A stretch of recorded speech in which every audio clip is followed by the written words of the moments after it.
18 novel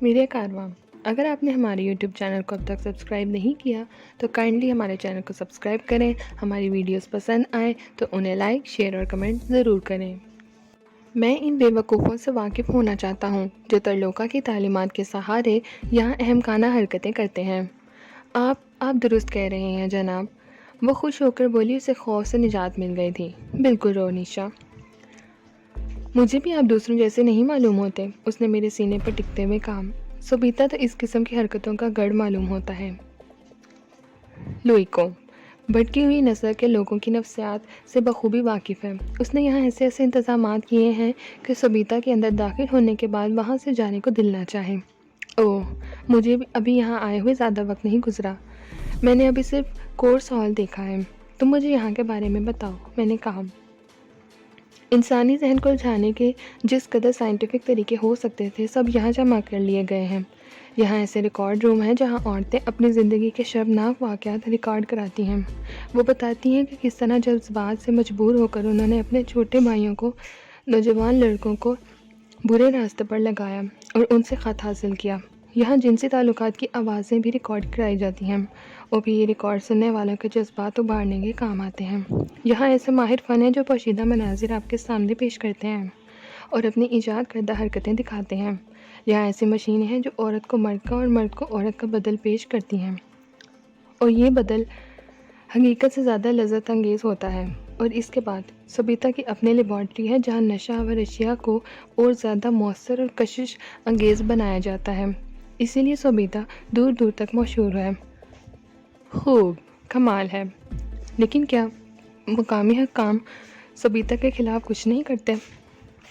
اعلیٰ ترین حکام یہاں آتے ہیں اور لوئی کو ان کے اعزاز میں خصوصی پروگرام ترتیب دیتا ہے. میں نے گہری سانس لی. تو یہ سوبیتا تو در حقیقت حیرت ناک جگہ ہے. کیا اعلیٰ حکام سے تمہاری ملاقات بھی ہوئی ہے رونیشا؟ بہت سے لوگوں سے. وینس کی ایک اعلیٰ ترین شخصیت مجھ سے عشق کرتی ہے، مسٹر جیرا. جب بھی یہاں آتے ہیں مجھے طلب کرتے ہیں. جیرا کو؟ میں نے دہرایا. ان کی کیا پوزیشن ہے؟ اور جب رونیشا نے جیرا کو کی حیثیت بتائی تو میں دنگ رہ گیا اور میرے ذہن میں جھریاں چھوٹنے لگی. کیا مسٹر جیرا کو روزانہ آتے ہیں؟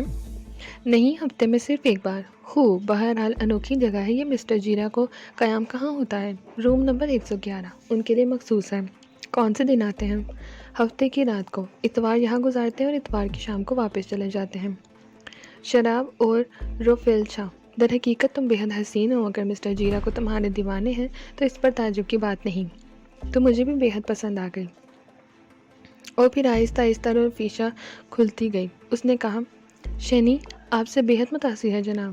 شینی کون؟ وہی جو کل آپ کے ساتھ کورس میں شامل تھی. اوہ، وہ جس کی جگہ تم ڈیوٹی انجام دے رہی ہو.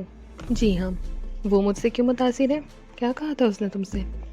ہم پیشہ ور ضرور ہیں جناب لیکن ہماری اپنی بھی پسند ہوتی ہے. شینی کو آپ کا جسم بے حد پسند آیا. وہ اس کے حصول کی خواہش مند تھی لیکن شاید محروم رہ گئی. اس نے آپ کے تر و تازہ بدن کی تعریف کی تھی. میں مسکرانے لگا. پاگل لڑکی. میں نے دل ہی دل میں سوچا میں نیا جوان نہیں ہوا ہوں اور نہ ہی ہماری زندگی کی پہلی دوسری لڑکی ہو. ان کاروباری خوش آمدوں کی کیا ضرورت ہے؟ تجھے اچھی خاصی رقم مل جائے گی لیکن تم محروم نہ رہو گی. میں نے مسکراتے ہوئے کہا. اوہ تھینک یو. اس نے کہا اور در حقیقت میں نے اسے محروم نہ رکھا. دبلی پتلی اس حسینہ نے میری رات گزاری اور صبح کو جب وہ رخصت ہونے لگی تو میں نے بغیر گنے ہوئے کچھ نوٹ اس کے ہاتھ میں تھما دیے. وہ خوش ہو کر رہ گئی. در حقیقت اس کے بعد کی اتنی رقم قیمت نہیں تھی بلکہ اس رقم میں اس کی فراہم کردہ پیش کردہ معلومات کا معاوضہ بھی شامل تھا. جب وہ چلی گئی تب میں نے یاکی کے بارے میں سوچا اور چونک کر پوچھا کہ وہ کہاں گئی. میری نگاہ سامان کی تلاش میں دوڑی لیکن یاکی کو میں نے جو سامان دیا تھا وہ جم کا دوں پڑا تھا. یہ کوئی بری بات نہیں تھی جو میں نے سوچی تھی. میرا واسطہ ایسی لڑکیوں سے پڑتا رہتا تھا. یاکی بھی انہی میں سے ایک تھی لیکن وہ کہاں رہ گئی. میں نے جلدی غسل کیا اور ابھی باتھ روم سے باہر نکلا تھا کہ دروازے سے کوئی داخل ہوا. اور پھر یاکی کی آواز سنائی دی، ڈارلنگ ڈارلنگ تم کہاں ہو؟ باتھ روم میں۔ میں نے ایک گہری سانس لے کر بولا اور یاکی باتھ روم میں آ گئی، لیکن میں لباس پہن چکا تھا۔ یاکی کے چہرے پر عجیب سے تاثرات تھے، وہ غور سے مجھے دیکھتی رہی۔ تم نے میری رات کی غیر حاضری کا برا تو نہیں منایا ڈارلنگ؟ الو کی پٹھی، میں نے دل ہی دل میں کہا، مجھے کیا پڑی ہے؟ نہیں یاکی، لیکن پوری رات گزاری کہاں؟ 5 بجے کورس ختم ہوا، ایک احمق میرے پیچھے پڑ گیا۔ اتنا ڈھیر تھا کہ میں کیا بتاؤں، مجبوراً بقیہ وقت اس کے ساتھ گزارنا پڑا۔ پاگل کتا، وہ ہنس پڑی۔ میں نے اسے کچھ نہ کہا اور پھر وہ باتھ روم میں داخل ہو گئے۔ پھر ہم دونوں نے ناشتہ کیا۔ اس کے بعد یاکی نے لباس تبدیل کرتے ہوئے کہا، مجھے سخت نیند آ رہی ہے ڈارلنگ، کیا میں تھوڑی دیر سو لوں؟ ضرور، آرام کرو، میں نے مسکراتے ہوئے اس سے کہا۔ آؤ تم بھی سو جاؤ، اس نے مسکراتے ہوئے کہا۔ نہیں یاکی، میں پوری رات آرام کی نیند سویا ہوں، تم آرام کرو، میں نے جواب دیا اور پھر یاکی سو گئی۔ میں نے لباس تبدیل کیا اور باہر نکل آیا۔ آج میں سمیتا کے دوسرے حصوں کا جائزہ لینا چاہتا تھا، چنانچہ میں آوارہ گردی کرنے لگ پڑا۔ بہت بڑا علاقہ تھا، جدید ترین طرز تعمیر سے آراستہ۔ میں نے اس صاف ستھرے ماحول کو پسندیدگی سے دیکھا، لیکن پھر مجھے اس کے گھنونے پروگرام یاد آئے اور میری ہونٹ نفرت سے سکڑ گئے۔ ہاں میں بہت برا انسان تھا، لیکن اس کے باوجود میں ان رشتوں کا احترام کرتا تھا، ان اصولوں سے محبت کرتا تھا جو انسانیت کے ستون ہیں۔ اور لوئی کو، وہ شخص جس نے دولت کے حصول کے لیے انسانیت کے پر خرچے اڑا دیے تھے، میں اس شخص کو دیکھنا چاہتا تھا۔ میرے پاس خصوصی کارڈ موجود تھا، اس لیے مجھے کسی بھی حصے میں جانے کی روک ٹوک نہیں تھی۔ میں اس حصے میں جا نکلا جہاں سبیتا کے دفاتر تھے۔ یہ دفاتر ایک قطار سے بنے ہوئے تھے، سب کے سب ایئر کنڈیشن تھے۔ میں ان کے سامنے سے گزرتا ہوا ان کے عقب میں آ گیا۔ ابھی میں زیادہ دور نہیں گیا تھا کہ اچانک ایک دفتر کا عقبی دروازہ کھلا اور 2 آدمی کسی کو بازوؤں سے پکڑے باہر نکلے۔ انہوں نے اس شخص کو زور سے دھکا دیا اور وہ اوندے منہ گر پڑا۔ دھکا دینے والے دونوں جاپانی نوجوان تھے۔ ان کے پیچھے ایک تیسرا شخص بھی برآمد ہوا، لیکن گرنے والا جلدی سے کھڑا ہو گیا اور پھر پنجابی زبان کی گالیاں سن کر میں چونک پڑا۔ آواز بھی میں نے پہچان لی، وہ سردارے تھا جس نے پہلے تو انگریزی میں جتنی گالیاں یاد تھیں دے ڈالی، کمی محسوس ہوئی تو پنجابی زبان کی دلچسپ گالیوں میں اتر آیا۔ کان کھول کر سن لو لوئی کو، ہم سے بگاڑ کر اچھا نہ کرو گے، سردارے نے گھونسا ہلاتے ہوئے بولا، اور بعد میں برآمد ہونے والا جاپانی ہنس پڑا۔ میں کسی کو قتل نہیں کرتا سردار علی، لیکن میرے ماتحت ان کے لیے یہ کام زیادہ مشکل نہیں ہوتے۔ تو تم مجھے قتل کی دھمکی دے رہے ہو؟ سردار علی نے دھاڑا۔ ہاں، لیکن اب سے چند منٹ کے بعد یہ دھمکی حقیقت بن جائے گی، اس لیے میرا مخلصانہ مشورہ ہے کہ خاموشی سے چلے جاؤ، جاپانی نے پرسکون لہجے میں کہا۔ اچھی بات ہے، میں دیکھوں گا، سردار نے کہا اور وہ واپس پلٹ گیا۔ میں نے جلدی سے دوسری سمت اختیار کر لی اور پھر سردار کی پشت پر پہنچ گیا۔ وہ خاموشی سے آگے بڑھ رہا تھا، تب میں نے اس کے کندھے پر ہاتھ رکھ دیا۔ سردار چونک پڑا، اس نے پلٹ کر مجھے دیکھا اور پھر اس کی آنکھوں میں جلاہٹ نظر آئی۔ کی ہے اس نے کہا۔ کوئی گل نہیں، ساڈے نال آ، میں نے کہا اور سردار اجل پڑا۔ مجھے پہچاننے کا سوال ہی پیدا نہیں ہوتا تھا، کیونکہ میری شکل بدلی ہوئی تھی، لیکن میری پنجابی نے اسے متاثر کیا۔ گل دسو جی، تسی ہو کون؟ وہ اکڑے ہوئے انداز میں بولا۔ میرے ساتھ آؤ سردارے، میں نے سنجیدگی سے کہا۔ کمال ہے، چلو، سردارے نے شانے اچکا دیا اور پھر میرے ساتھ چل پڑا۔ میں اسے لیے ہوئے اپنے کمرے میں آ گیا۔ اس نے حیرت سے سوئی ہوئی یاکی کو دیکھا، پھر مجھے۔ بیٹھ جاؤ پرنسی، ہو کون؟ پر تسی ہو کون؟ آواز بھی نہیں پہچانتے سردارے، میں نے کہا۔ ارے نواز، مگر؟ اس نے پاگلوں کے سے انداز میں مجھے گھورتے ہوئے کہا۔ تمہارا خیال ٹھیک ہے سردارے، میں نواز ہی ہوں۔ تیری شادی نہیں ہوئی سردار؟ ورنہ بیوی سے اکتا کر کچھ دن کہیں اور گزارنے کے لیے تو بھی ایسے ہی بھیس بدلتا، میں نے مسکراتے ہوئے کہا۔ سردار گردن ہلانے لگا۔ اس نے ایک بار پھر سوئی ہوئی یاکی کو دیکھا اور گردن ہلاتے ہوئے آنکھ دبائی۔ میں نے بھی جواب میں اس سے آنکھ مار دی۔ عیش کرو پیارے، مگر بھابھی بھی خوبصورت ہے، اس نے کہا۔ اس سے کیا فرق پڑتا ہے سردارے، کیا پیو گے؟ یار کچھ کھانے کو بھی منگا لے، بھوکا ہوں، سردارے نے بے تکلفی سے کہا اور میں نے گھنٹی بجا دی۔ پچھلے دن والی ملازمت آئی، وہ مجھے دیکھ کر مسکرا دی۔ میں نے بھی اس کی مسکراہٹ کا جواب مسکراہٹ سے دیا۔ میرے دوست کے لیے کچھ کھانے کو لاؤ، میں بھی کریش لائم لوں گا۔ بہت بہتر۔ تو یہ عیش ہو رہے ہیں؟ ٹھیک ہے پیارے، ٹھیک ہے، عیش کرو، سردارے کی آواز میں ایک اداسی سی گھل گئی۔ پھر وہ چونک کر بولا، لیکن تم نے میرے پاس آنے کا وعدہ کیا تھا۔ یہ ادھر لے آئی، میں نے یاکی کی طرف اشارہ کیا۔ بھابھی سے کہہ دوں تو، اس نے کہا اور میں ہنس پڑا۔ پھر اس نے اسے غور سے دیکھتے ہوئے کہا، مگر تم یہاں کیسے سردارے؟ کیوں اپنا دل نہیں ہے کیا؟ وہ بے ڈنگے سے انداز میں ہنسا۔ ضرور ہے، لیکن بدقسمتی سے میں تمہیں لوئیکو کے ساتھ دیکھ چکا ہوں۔ میں نے سنجیدگی سے کہا۔ اوہ، وہ بھی سنجیدہ ہو گیا۔ کئی منٹ تک گہری سنجیدگی سے میری شکل دیکھتا رہا، پھر بولا، تیرا تعلق مقامی پولیس سے تو نہیں ہے نواز؟ ہو بھی تو اپنے یار کو نقصان نہیں پہنچاؤں گا، میں نے کہا۔ ہاں یار، مجھے بھروسہ ہے۔ ویسے میرا تعلق کسی سے بھی نہیں ہے سردارے۔ دراصل یہ لوئیکو بہت حرامی ہے، سالہ ایک نمبر کا خود غرض۔ اب تجھ سے کیا چھپاؤں نواز، اپنا دھندا اچھا نہیں ہے۔ منشیات سپلائی کرتے ہو؟ ہاں، سالے کو 20 سیر چرس دی تھی۔ جب بھی آتا ہوں اس کے لیے مال لاتا ہوں۔ پیسے دینے میں کھرا آدمی ہے مگر طوطا چشم ہے۔ کیا مطلب؟ اس بار بھی اس نے فوری ادائیگی کر دی تھی مگر غلطی ہو گئی۔ اس طرح اس کا مار کھانے چلا گیا تھا۔ سالوں نے پائی پائی نکلوا لی۔ اس دن سے سخت کڑکی چل رہی ہے۔ سالہ یہاں وینس میں پیسے کمانے کا کوئی ذریعہ نہیں ہے، ہوٹل والے لگ جان کو آئے ہوئے ہیں۔ سالوں نے سامان بھی قبضے میں لے لیا ہے۔ اس حرامی لوئیکو کے پاس آیا تھا کہ کچھ ایڈوانس دے دے، لیکن بڑا ہی ماں کا قسم ہے، صاف منع کر دیا، اور نوبت تلخ کلامی تک پہنچ گئی۔ اس کی ایسی کی تیسی، اب سالے کے دشمنوں کو مار دیا کروں گا۔ او، میں نے ایک گہری سانس لی۔ تو یہ سردارے بھی اپنی ہی رینک کا آدمی ہے؟ میں نے سوچا، میں کون سا نیک آدمی تھا جو سردارے کو کسی نیکی کی تلقین کرتا؟ ویسے مجھے خطرہ تھا کہ سردارے اگر اکھڑ میں لوئیکو سے بھڑ گیا تو نقصان اٹھا جائے گا۔ تو نے مجھ سے کیوں نہیں کہا تھا سردارے میں یہاں موجود ہوں؟ پھر تو نے تکلیف کیوں اٹھائی؟ لے، پردیس میں بھی اپنے یار سے قرض مانگتا پھرتا؟ ہاں، بس ایک افسوس ضرور تھا، تیری اور بھابھی کی دعوت نہیں کر سکا۔ کیا تو سمجھتا ہے میں تجھے دعوت دیے بغیر چلا جاتا؟ مگر بس غلطی ہو گئی، پہلی بار یہاں کھیلا تھا۔ سالے کھلی بے ایمانی کرتے ہیں۔ میں نے گردن ہلائی۔ کسی گروہ کے لیے کام کرتا ہے سردارے؟ او نہیں یار، میں سستا مال خرید لیتا ہوں، اسے بناتا ہوں اور پھر ان سالوں کے سر منڈ جاتا ہوں۔ اس بار بھی 1.5 لاکھ کا مال تھا۔ تو تجھے نقصان ہو گیا اس بار؟ اوئے، اس کی پرواہ کب کی، نفع نقصان تو چلتا ہی رہتا ہے۔ بس مال نہیں تھا جیب میں، مگر یہ سالہ لوئیکو بہت حرامی ہے۔ اتنی دیر میں ملازمہ ہماری طلب کردہ چیزیں لے آئی اور سردارے بے تکلفی سے ان پر پل پڑا۔ میں کچھ سوچ رہا تھا اور لوئیکو کو کتنا مطمئن ہے۔ اس نے اس بات کی پرواہ بھی نہیں کی کہ سردارے اس کے بارے میں پولیس کو اطلاع دے سکتا ہے۔ اس نے یہ بھی نہیں دیکھا کہ وہ سبیتا سے باہر نکل گیا یا نہیں۔ بہرحال لوئیکو کو تباہ کرنے میں خاصی محنت کرنی پڑے گی، لیکن سردارے کیوں نہ اسے اپنے ساتھ شریک کر لیا جائے؟ دقت کی بات تو نہیں ہے، اپنی ہی لائن کا آدمی ہے۔ جب سردارے خوب کھا چکا تو اس نے ایک لمبی ڈکار لی۔ تیری دوسری دعوت کا بھی شکریہ نواز، پر یار معاف کرنا، تیرا یار غریب ہے۔ میرے ہوتے ہوئے میرا یار غریب کیسے رہ سکتا ہے سردارے؟ لے، یہ رکھ لے، جتنی ضرورت ہو لیتے رہنا۔ میں نے ایک گڈی نکال کر سردارے کو دے دی۔ ذلیل کر رہا ہے یار، یہ کیسے ہو سکتا ہے؟ سردارے، آگے بات مت کرنا۔ کاغذ کے یہ ٹکڑے تیری دوستی سے زیادہ تو نہیں ہیں؟ تیرے بدن میں پنجاب کی خوشبو بسی ہوئی ہے میری دوست، کیا اس کی کوئی قیمت نہیں؟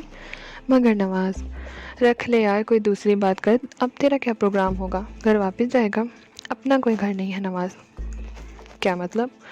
ماں باپ بچپن میں ہی مر گئے، بھائی بھابھی تھے پر انہوں نے اپنا بوجھ نہیں اٹھایا اور یتیم خانے میں پھنکوا دیا۔ پر اپن کو وہاں کا ماحول پسند نہیں آیا، سب کچھ چھوڑ دیا، سڑکوں پر جوان ہوئے اور پھر یہ دھندا شروع کر دیا۔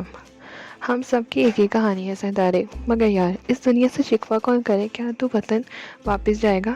ہاں یار، دھندا تو کرنا ہی ہے، کہیں اور کیوں نہیں جاتا؟ کہاں جاؤں، بس یہیں تک پہنچا ہے۔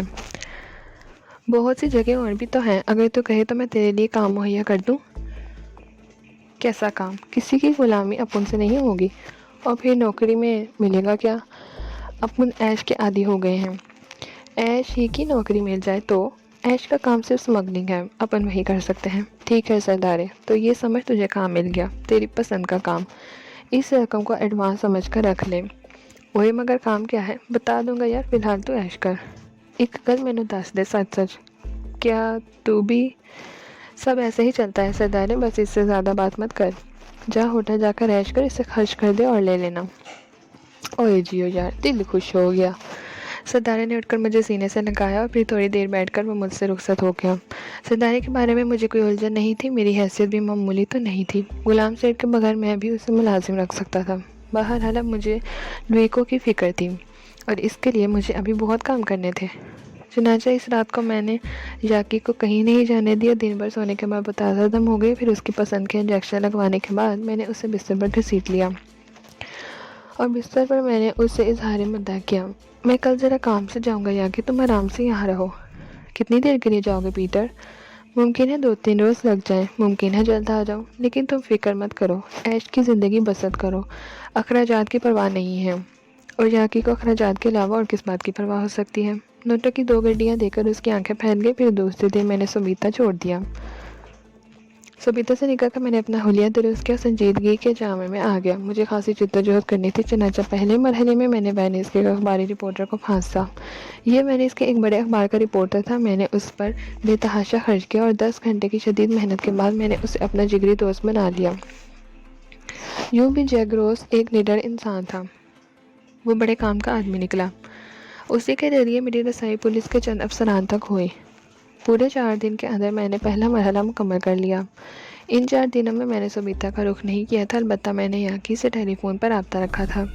یاکی نے رسمی طور پر اپنی بے قراری کا اظہار کیا تھا. میں نے اسے کہہ دیا کہ میں بہت جلد آؤں گا. بہرحال میں اپنا کام کرتا رہا. تب ایک شام وینس کے ایک خوبصورت مقام پر میں نے جیک روز کو شراب پلائی, اور جب وہ پوری طرح موڈ میں آ گیا تو میں نے اس سے کہا, کیا تمہارا اخبار بھی بڑے آدمیوں کے ہاتھوں بکا ہوا ہے جیک روز؟ کیا مطلب؟ جیک روز گرایا. ہم فقیر منش لوگوں کی توہین نہ کرو دوست. اگر تم بکے ہوئے نہیں ہو جیک روز, تو معاشرے کی ان برائیوں کی طرف سے تم نے کیوں آنکھیں بند کر رکھی ہیں جو تمہاری پیشانی کا داغ بن گئی ہیں؟ میں نہیں سمجھا تمہارا اشارہ کس طرف ہے؟ جیک روز نے سنجیدگی سے کہا, کیا تمہیں علم نہیں ہے کہ تمہارے شہر میں دین و مذہب کی, معاشرے کے تقدس کی دھجیاں اڑائی جاتی ہیں, انسانیت سے نفرت کی مہم چلائی جاتی ہے, ماں اور اس کے کم سن بیٹے کو محض اختلاط دکھایا جاتا ہے اور کہا جاتا ہے کہ انسان آزاد ہے. اس پر سے پابندیاں ہٹ جانی چاہیے. بوڑھے باپ کو اپنی کم سن بیٹی کی عصمت لوٹتے ہوئے پیش کیا جاتا ہے. بھائی اور بہن کے تقدس کا مذاق اڑایا جاتا ہے. یہ سب اسٹیج پر پیش کیا جاتا ہے اور تمہارے لوگ خوش ہو کر انسانیت کی کراہیں سنتے ہیں. کیا تم نشے کے عادی ہو میرے دوست؟ بیکرو سے خوفناک کراہٹ سے بولا, اگر ایسی بات ہے تو جاؤ, سو جاؤ, اور جب ہوش آئے تو میرے پاس معذرت کرنے آ جانا. گو یہ قابل معافی بات نہیں ہے. جیک روز, اگر میں یہ سب کچھ تمہارے سامنے پیش کر دوں تو لیکن یہ کیا بکواس ہے؟ تم ہوش میں نہیں ہو, تم ہوش میں نہیں ہو. تم مجھے مدہوش قرار دے کر اپنی گردن بچانا چاہتے ہو جیک روز. شاید تمہیں معلوم ہے کہ اس جگہ کی ان لوگوں کی پشت پناہی تمہارے ہاں کے برسر اقتدار لوگ کرتے ہیں. میں نے طنز کے تیر برساتے ہوئے کہا, مسٹر پیٹر, اس سے زیادہ برداشت نہیں کر سکوں گا. اس سے زیادہ سنو, اگر تم یہ سب کچھ ثابت کر دو گے تو صرف یہ کہہ سکتا ہوں کہ اس برائی کو سامنے لانے کے لیے اپنی زندگی پیش کر دوں گا, اپنی جان بھی دے دوں گا. اگر مجرم صاحب اقتدار ہوئے تو انہیں بے نقاب کر کے پھانسی پر چڑھ جاؤں گا. لیکن اگر یہ الزام غلط ہے مسٹر پیٹر, تو یہی سزا میں اپنے لیے تجویز کرتا ہوں. ٹھیک ہے, مجھے بتاؤ یہ سب کہاں ہوتا ہے؟ اس جگہ کا نام ہے سوبیتا. اوہ, میں نے اس بدنام جگہ کے بارے میں سنا ہے. لیکن ہاں, یہ سب کچھ ہوتا ہے. میں نے اپنی آنکھوں سے دیکھا ہے. جیک روز نے گردن ہلاتے ہوئے کہا, پیٹر, کیا تم مجھے بتا سکو گے کہ اس جگہ کیسے پہنچا جا سکتا ہے؟ جدید قسم کا ہپی بن کر, دولت کا سہارا لے کر. تم میرے لیے انتظامات کر سکتے ہو؟ یقیناً. تو کر دو میرے دوست, میں تمہارا شکر گزار ہوں گا. جیک روز نے کہا. چنانچہ جیک روز کا میک اپ میں نے کیا اور وہ ہپی نظر آنے لگا. تب میں اسے لے کر لیڈو کیمپ پہنچ گیا. میرے پاس اعتماد کا کارڈ تھا. چنانچہ اس کی ضمانت پر جیک روز کے لیے کارڈ ایشو کر دیا گیا. جیک روز نے مائکرو کیمرہ ساتھ لیا تھا. وہ پوری طرح تیار تھا. چنانچہ اسے سوبیتا میں کمرہ مل گیا. یہ کمرہ میرے کمرے کے برابر تھا. رات کو میں نے کورس کے ٹکٹ خریدے. یاکی بھی ہمارے ساتھ تھی. میں نے جیک روز کا تعارف اپنے نئے دوست کی حیثیت سے کرایا تھا, اور پھر کپڑے اتارتے ہوئے جیک روز کی حالت قابل دید تھی. لیکن اس نے ننھا کیمرہ اپنے بغل میں چھپا لیا تھا. اندر کے ماحول کو دیکھ کر اس کے بدن میں تھرتھراہٹ ہونے لگی تھی. ہم اپنی کرسیوں پر بیٹھ گئے. جیک روز بالکل خاموش تھا. ان سیاہ نقابوں کے پیچھے تمہارے وطن کے رہنما چہرے ہیں. میں نے اس کے کان کے قریب سرگوشی کی, لیکن جیک روز نے کوئی جواب نہیں دیا. آج میری کیفیت مختلف تھی. میں اس قدر جذباتی موڈ میں نہیں تھا. اور سچ جانیے, شاید آپ اس بات پر یقین نہ کریں, میں نے سوبیتا کو تباہ کرنے کے لیے ہی چال چلی تھی. لیکن دل کے کسی کوشے میں ایک ثواب کا تصور بھی تھا. میں سوچ رہا تھا کہ ان پاگل بدکاروں کو مصیبت میں پھنسانے سے ایک نیک کام وجود میں آئے گا۔ شو شروع ہو گیا۔ بوڑھے نے انسان کی مظلومیت کی داستان دہرائی۔ انداز بدلا ہوا تھا اور پھر انسانیت کے دشمن نیک لوگ انسانیت سے جنگ کرنے لگے، تہذیب کو شکست دینے لگے۔ آج میں نے نوجوان ماں اور کمسن بیٹے کو دیکھا، بوڑھے باپ اور نوجوان بیٹی کو دیکھا۔ یہ سب رضاکار تھے اور اس کے ساتھ ہی میں نے جیک روس کو دیکھا جس کا کیمرہ چل رہا تھا، ننھا طاقتور لینس کا کیمرہ۔ ان تمام مناظر کی تصاویر لے رہا تھا جو ہم نے پوری رات گزار دی۔ واپسی پر جیک روس بے حد تھکا ہوا تھا۔ یا کہ بدمست ہو رہی تھی، اس نے میرے ساتھ جیک روس پر بھی حملے کیے، لیکن میں نے اسے بمشکل تمام سلا دیا۔ ابھی میں جیک روس کے کمرے میں آ گیا۔ جیک روس کی گردن جھکی ہوئی تھی، اس کا چہرہ دھواں ہو رہا تھا۔ کیا خیال ہے میرے دوست؟ میں نے پوچھا۔ تم جانتے ہو پیٹر، سوبیتا کا مالک ہمارے ملک سے تعلق نہیں رکھتا۔ ہاں میں جانتا ہوں، لیکن تمہارے وطن کے لوگ اس کی پشت پناہی کرتے ہیں۔ یہ ان کا انفرادی فعل ہے، یقیناً، لیکن کیا انہیں عوام کی نگاہ میں لانا مناسب نہیں ہے؟ ہے، یقیناً، لیکن کاش میں ان میں سے کسی ایک کا چہرہ دیکھ سکتا۔ میں یہ بھی کر سکتا ہوں، میں نے کہا۔ کس طرح میرے دوست؟ جیک روس بولا۔ سنو جیک روس، تمہیں ہفتے کی رات کا انتظار کرنا ہوگا۔ یہ جو کچھ تمہارے کیمرے میں محفوظ ہے اسے ابھی خود تک محدود رکھو اور ہفتے کی رات تک کا انتظار کرو۔ سنو پیٹر، اگر تم پسند کرو تو میں اپنے دوست ایس پی سوئس کو بھی ساتھ لے لوں۔ وہ پرجوش انسان ہے، ہمارے ساتھ بھرپور تعاون کرے گا۔ مناسب خیال ہے، میں اس کا کارڈ بھی نکلوا دوں گا، لیکن بات اگر قبل از وقت کھل گئی تو ہم کسی کا کچھ نہیں بگاڑ سکیں گے۔ میں جانتا ہوں، اس نے کہا۔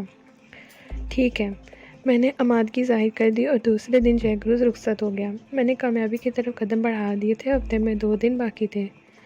میرا خیال تھا اتوار کی رات سوبیتا کی آخری رات ہوگی۔ یہ کام انجام دے کر میں یاکی کے پاس آ گیا۔ اب یاکی سے مجھ اہم کام لینا تھا۔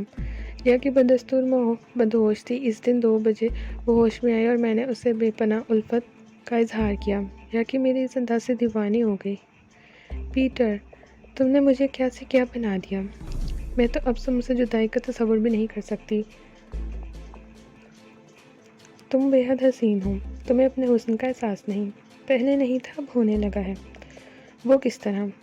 لوگ مجھے نہ جانے کیا سمجھتے ہیں، شاید کوئی شہزادی۔ بہت سے نوجوان میرے قلب کی طرف گار رہنے لگے ہیں۔ ہو، میں نے مسکراتے ہوئے کہا۔ میں بھی تمہارے حسن کی طاقت دیکھنا چاہتا ہوں۔ تمہیں ایک آدمی کو متاثر کرنا ہے، اتنا متاثر کہ وہ تمہارے ہاتھوں الو بن جائے۔ اوہ، یاکی ہنس پڑی۔ تمہارا کوئی دوست ہے؟ یوں ہی سمجھ لو، ایک مغرور انسان ہے۔ میں چاہتا ہوں وہ عورت کی توہین کرنا چھوڑ دے۔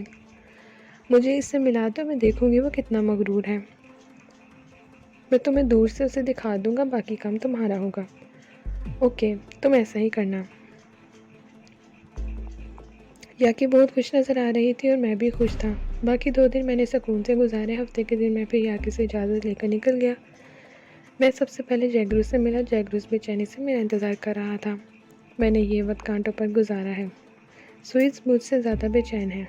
وہ خود سوبیتا کی طاق میں تھا، ہر 3-4 گھنٹے کے بعد فون پر مجھ سے اس کے بارے میں گفتگو کرنے لگتا ہے۔ آج بھی صبح سے 3 بار فون کر چکا ہے۔ کیا تم نے سوبیتا کے کورس ہال کی فلم اسے دکھائی؟ ہاں، اور وہ انگشت بدنیدار رہ گیا ہے۔ خوب، پھر اس نے کیا پروگرام بنایا ہے؟ آج میں اسے بھی کورس ہال لے جاؤں گا اور وہ سب کچھ اپنی آنکھوں سے دیکھ لے گا۔ وہ سب کچھ اپنی آنکھوں سے دیکھے گا۔ اس کے بعد ہم خاموشی سے چلے جائیں گے۔ میرا خیال ہے کل اتوار کا پروگرام بھی عمدہ ہے۔ کل ہم خاموشی سے سوبیتا پر چھاپہ ماریں گے اور وہاں موجود ایک شخص کو گرفتار کر لیں گے۔ لیکن کیا ایس پی اپنی ذمہ داری اور اختیارات سے یہ کام کر سکتا ہے؟ وہ بھی میری طرح جذباتی انسان ہے پیٹر۔ اس نے فیصلہ کیا ہے کہ پولیس فورس کو خفیہ طور پر تیار کر لے گا اور سوبیتا کے گرد پھیلا دے گا اور پھر زبردست پیمانے پر چھاپہ مارا جائے گا۔ کوئی بھی وضاحت کچل دی جائے گی۔ وہاں موجود تمام چہروں کو بے نقاب کر دیا جائے گا اور ان کی تصویریں لے لی جائیں گی۔ اس کے بعد میرا کام شروع ہوگا۔ پیر کا پورا اخبار ان تصویروں اور خبروں سے بھرا ہوا ہوگا۔ ہم ایک شخص کا کچا چٹا کھول دیں گے اور اس کے بعد اپنی قسمت پر شاکر ہو جائیں گے۔ بعد میں جو کچھ بھی ہو، سوبیتا تو برباد ہو جائے گا۔ میں تمہارے اس جذبے کو سلام کرتا ہوں جیک روس۔ میں نے متاثر انداز میں کہا اور پھر میں نے اسے اپنے کام کے بارے میں بتایا۔ میں نے کہا کہ میری ساتھی لڑکی ایک بڑے آدمی کو بے نقاب کرے گی، اور جب میں نے اسے اس بڑے آدمی کے بارے میں بتایا تو جیک روز دنگ رہ گیا۔ یہ بہت عمدہ بات ہے، میں اس کی تصویر لینے کے لیے تیار رہوں گا۔ آؤ اب ہم سویٹرز کے لیے کارڈ کا بندوبست کر لیں، اور ہم چل پڑے۔ لیڈو کیمپ سے کارڈ حاصل کرنے کے طریقے اب مجھے آ گئے تھے، اس لیے ایک اور کارڈ حاصل کرنے میں مجھے کوئی دقت پیش نہیں آئی۔ اس کام کو کرنے کے بعد بھی کافی دیر تک میں جیک روز کے ساتھ رہا، پھر جیک روز مجھ سے اجازت لے کر چل دیا، اور میں کافی دیر ریسٹورینٹ میں بیٹھا رہا، اپنے پروگرام پر غور کرتا رہا۔ میرے سوچنے کا انداز اب خطرناک ہو گیا تھا۔ ابتدا میں جو جھجک تھی اب اس کا شائبہ بھی نہیں تھا۔ چنانچہ میں نے خطرناک پروگرام بنایا اور اس پر عمل کرنے کے لیے پوری طرح تیار ہو گیا۔ کافی دیر تک میں ریسٹورینٹ میں بیٹھا رہا، پھر واپس سبیتا چل پڑا۔ سبیتا میں داخل ہوتے ہی پہلی روز والی ملازمت سے ٹکراؤ ہوا۔ وہ مجھے دیکھ کر مسکرائی تھی۔ آپ مجھ سے کچھ ناراض ہیں مسٹر پیٹر؟ اس نے شکایتی انداز میں پوچھا۔ اوہ نہیں تو، کیوں؟ تمہیں یہ احساس کیوں ہوا؟ روفیشا نے آپ کی خود کی داستان بڑے فخری انداز میں سنائی تھی۔ اسے معلوم ہے کہ آپ نے مجھے ٹھکرا دیا تھا، اس نے کسی قدر اداسی سے کہا۔ اوہ نہیں، تمہارا خیال غلط ہے، میں نے تمہیں ٹھکرایا تو نہیں تھا۔ اس روز میری طبیعت کچھ خراب ہو گئی تھی۔ کیا آج بھی تمہاری ڈیوٹی میرے کمرے میں ہے؟ نہیں، میں 70 سالہ مسٹر ویگس کے کمرے پر تعینات ہوں۔ مسٹر ویگس کی عمر تو 70 سال ہے، لیکن لڑکیوں کی زبانی وہ خود کو 24 سال کا سننا پسند کرتے ہیں، اور ہر وقت اس کا عملی ثبوت دینے کو تیار رہتے ہیں۔ اوہ، کیا ان کے ثبوت مستند ہوتے ہیں؟ میں نے بھی مسکراتے ہوئے پوچھا۔ لڑکیاں ان سے آخری وقت سمجھ کر ان کی آخری خواہش پوری کر دیتی ہیں۔ وہ ہنس کر بولی اور میں بھی ہنس پڑا۔ اس کا مطلب ہے آج آپ نے ان کا چیلنج قبول کر لیا ہوگا۔ اگر آپ حکم دیں مسٹر پیٹر تو میں ان سے معذرت کر لوں گی۔ کیا وہ معذرت قبول کر لیں گے؟ ہم لوگوں کے پاس ایک عمدہ بہانہ ہوا کرتا ہے، وہ مسکراتے ہوئے بولی، اور میں وہ بہانہ سمجھ گیا۔ میں نے مسکراتے ہوئے گردن ہلا دی۔ تب پھر کورس ہال میں تمہارا انتظار کروں گا، اپنا ٹکٹ خود بنوا لینا، میں نے کچھ پیسے اسے تھماتے ہوئے کہا۔ اس نے شکریہ کے ساتھ نوٹ قبول کر لیا اور میں اپنے کمرے میں پہنچ گیا۔ پھر میں ایک آرام کرسی پر دراز ہوا۔ میں نے اسے آواز دی تو وہ سنبھل کر بیٹھ گئی۔ سو رہی ہو یاکی؟ نہیں، سوچ رہی تھی۔ کیا؟ میں نے سوال کیا۔ تمہارے بارے میں ہی سوچ رہی تھی پیٹر۔ کیا سوچ رہی تھی؟ یہی کہ تم کتنے دنوں کے ساتھی ہو۔ کیا مطلب؟ ایک نہ ایک دن تمہارا دل مجھ سے ضرور بھر جائے گا، اور پھر تم مجھے تنہا چھوڑ دو گی۔ دل کیوں بھر جاتے ہیں پیٹر؟ انسان کے اندر بھول جانے کی صفت کیوں ہے؟ سارے جذبات، سارے احساسات، تمام انداز اجنبی کیسے ہو جاتے ہیں پیٹر؟ میں نے تمہارے کسی معاملے میں مداخلت نہیں کی۔ اگر میں آئندہ بھی تمہارے کسی اقدام کے بارے میں کوئی سوال نہ کروں تو کیا تم مجھے اپنے ساتھ رکھنے کی اجازت دو گے؟ اس بارے میں ہم گفتگو کر لیں گے۔ سوچنا پیٹر، اس موضوع پر ہمدردی سے سوچنا، اس نے ایک ٹھنڈی سانس لے کر کہا۔ ضرور سوچوں گا، لیکن تم اپنا پروگرام بھول گئی شاید۔ کون سا پروگرام؟ مسٹر جیراکو؟ نہیں، مجھے یاد ہے، یاکی نے کہا۔ تب پھر تیار ہو جاؤ، وہ آ چکا ہوگا۔ میں خود تمہیں تیار کروں گا۔ اور میرے اس محبت بھرے انداز سے یاکی کی دھاسی دھل گئی۔ میں اسے لے کر باتھ روم میں داخل ہو گیا۔ میں نے اس کے لیے کھدائی ہیجان خیز لباس منتخب کیا اور لباس پہنانے کے بعد اس کے چہرے پر میک اپ کیا۔ یہ میک اپ عام نہیں تھا، بلکہ کچھ خصوصی شیڈ دیے تھے جو اس کے چہرے سے ہم آہنگ تھے۔ خوبصورت لباس جو یاکی کے جسم پر بھرپور نمائش کر رہا تھا۔ پورا پروگرام یاد ہے یاکی؟ یاد ہے، اس نے مسکراتے ہوئے کہا۔ پارٹ نمبر 18 اختتام پذیر ہوتا ہے۔ ناول نروان کی تلاش کا بقیہ حصہ پارٹ 90 پہ سماعت فرمائیے۔